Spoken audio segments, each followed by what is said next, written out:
It was the summer of 1947 when something strange happened in the quiet desert near Roswell, New Mexico, forever changing the town's history. William Mac Roswell, a rancher living about 75 miles north of Roswell, was out checking his fields one morning after a thunderstorm. As he rode across his property, he noticed something unusual glinting in the sunlight. Half buried in the dust, scattered across the field, were large pieces of metallic debris, thin, lightweight, and oddly strong. It didn't resemble anything he had ever seen before. Confused and concerned, Roswell gathered up some of the material and brought it to the local sheriff. He didn't know what to make of it, but it seemed important enough to report. The sheriff, equally baffled, decided to reach out to the nearby Roswell Army Airfield. Soon, Major Jesse Marcel, an intelligence officer stationed there, was sent to investigate the mysterious wreckage. When Marcel arrived at Roswell's ranch, he quickly realized that it was no ordinary crash site. The material didn't burn or dent easily, and some of the pieces bore strange, unrecognizable symbols. Definitely not the markings of a weather balloon or any known aircraft. Marcel, intrigued and a little nervous, collected samples of the debris and took them back to the base for further analysis. The discovery sent shockwaves to the military, leading to a decision that would ignite decades of speculation. On July 8, 1947, the Roswell Army Airfield issued a statement that would go down in history. They had recovered a flying disc. Local newspapers splashed the news across their front pages. For a brief moment, it seemed as if humanity had made contact with something otherworldly. However, the excitement was short-lived. The very next day, the military retracted their initial statement. The public was told that the wreckage wasn't a flying saucer at all, but merely a weather balloon. In an official explanation, they said it was part of a top-secret project called Project Mogul, which involved using high-altitude balloons to detect Soviet nuclear tests. It sounded plausible enough for many, but the abrupt change in story left others deeply suspicious. Behind the scenes, whispers began to spread. Rumors that the debris was not from this Earth. Even Major Marcel himself, who had handled the wreckage, couldn't shake the feeling that what he had seen wasn't man-made. In interviews years later, are you enjoying today's story?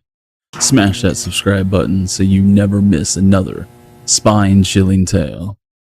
Let's get back to the video. Later, Marcel confessed his belief that the material came from a spacecraft far more advanced than anything the military had developed.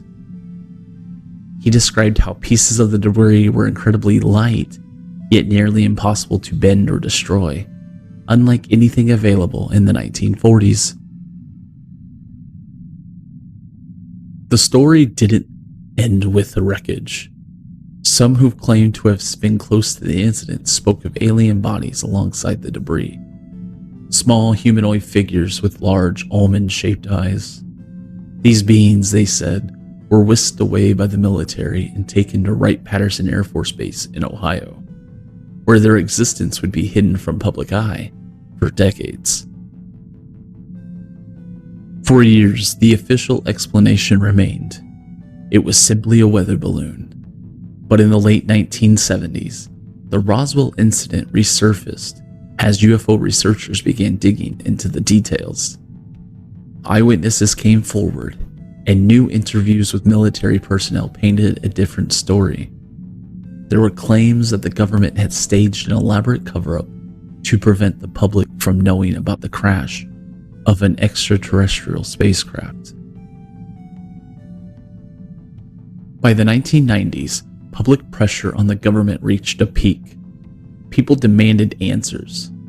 In 1994, the U.S. Air Force released a report confirming that the debris was part of Project Mogul, which had been highly classified during the Cold War. A second report in 1997 attempted to explain away the alien body sightings as military crash test dummies, used in high-altitude experiments during the 1950s. Yet, the explanation left many unsatisfied. Could all these witnesses, including highly trained military officers, really have been mistaken? The debate over Roswell has never truly been settled. While the government insists that it was nothing more than a balloon, countless UFO enthusiasts, conspiracy theorists, and curious minds still believe the truth lies buried in the New Mexico desert. The Roswell Incident sparked an era of fascination with UFOs and extraterrestrial life, turning a small desert town into a symbol of the unknown. Today, Roswell stands as the epicenter of UFO lore. Visitors from around the world come to explore the mysteries of that fateful summer. The town celebrates its connection to the unknown with annual UFO festivals, parades, and conferences. And although nearly 80 years has passed, the question remains, what really fell from the sky in 1947? Was it simply a balloon? Or did something far more extraordinary crash that night in the desert, only to be hidden from the public forever?